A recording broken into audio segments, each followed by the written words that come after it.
For many years, people thought that the greatest threat to humanity was the possibility of a nuclear war. Then everything changed when Netflix released the live-action adaptation of Death Note. Never had the anime fans been triggered so hard. There was chaos in the air, panic on the streets, and worst of all, Death Note on Netflix. Upon realizing what they had just done, Netflix decided to meet up with the United Nations and figure out a way to re-establish peace and order with the otakus who did not seem like they wanted to chill anytime soon. After a whole day of intense discussion and binge watching The Get Down, they realized they had to call the one man they knew could save anime. A man of incomprehensible wisdom. A true beacon of hope. Batman, I heard you married a Porsche. That shit is all in the past. Plus we got very divorced. Neo Yokio. Or is it Yokio? I mean, New York plus Tokyo should essentially be Yokio, right? But then there's also the I as opposed to the Y from Tokyo, so Neo Yokio? Neo Yokio stars Jaden Smith as Kaz Khan, and this is a story all about how his life got flipped on upside down. For you see, Kaz is a magician who performs exorcism for money, and the city is rife with demons. Perhaps her spirit would be cheered by a newer, more youthful perfume. I love being in public when my hair is wet. I feel like a Gucci model. Girl, you are wearing khakis right now.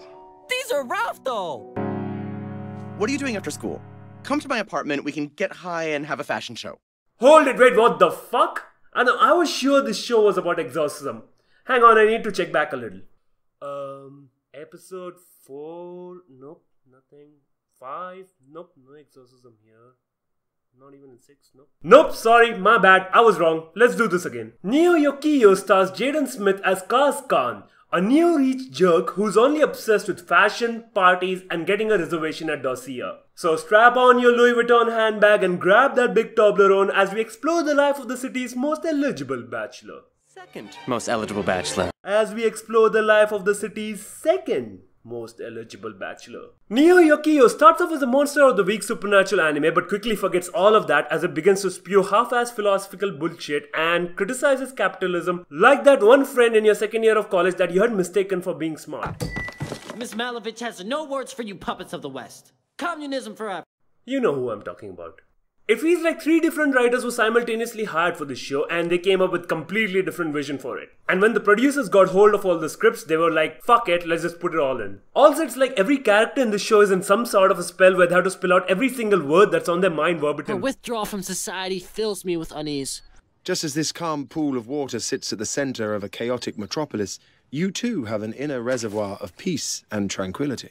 I know most of this is intentional, and some of the jokes are so brilliantly written that you can't help but laugh out loud. Honey, the snacks are ready. Kaz, I gotta go. Snacks are ready. Other times they're so lazy and bland in their execution that you can't help but laugh out loud. I had a dream that a Toblerone was in trouble and that Toblerone was you. So that's a win-win situation, I guess. But it's not just what dialogues are written, it's how they're delivered. Neo Yokio has perhaps the most impressive cast there ever was in anime history. There's movie stars, TV stars, pop stars, comedians, actual fashion bloggers, and Jaden Smith in what can only be explained as the easiest paycheck since Peter Dinklage in Destiny. I'm never leaving this room again. I'm Hikiko Mori now. We're back on Mars. The shroud of darkness is lifting and light returns to the traveler. Of all the people, I think Jude Law gives the most impressive performance as Kaz's mecha butler. And this isn't surprising, the guy has one of the most charming voices out there. This dude could walk up into your office meeting for a presentation and make it feel like a smooth jazz concert.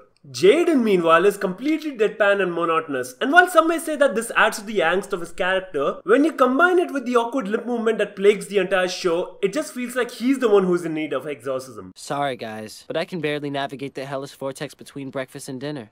Let alone the labyrinth of the field hockey field. Win, lose, we'll all be equal in the grave. Speaking of awkward lip movement, this is a nice segue into animation and art.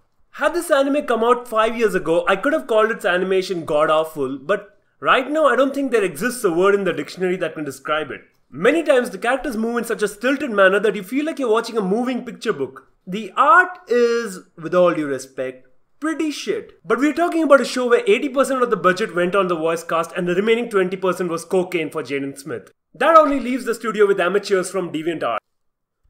Okay, no way, I got this, this wasn't so hard. Oh my god, I'm a fucking genius! The soundtrack of Neo Yokio is... well...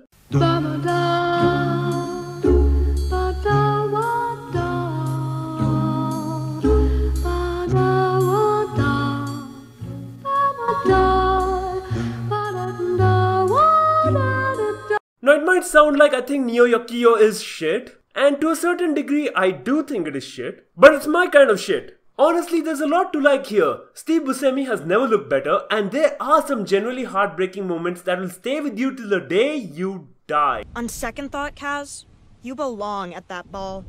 You know what, Helena? You don't deserve this big Toblerone. I enjoyed all 6 episodes and was never bored. The best part about Neo Yokio is that it does not overstay its welcome. Now let's face it, there are worse ways to spend 2 hours of your time. So if you've had a rough day at work and are just looking for something fun to unwind with, I suggest you give this a watch. I assume the people in the studio had fun while making it. Now I had fun while watching it. In the end, no harm was done, and the world of anime will live to see another day.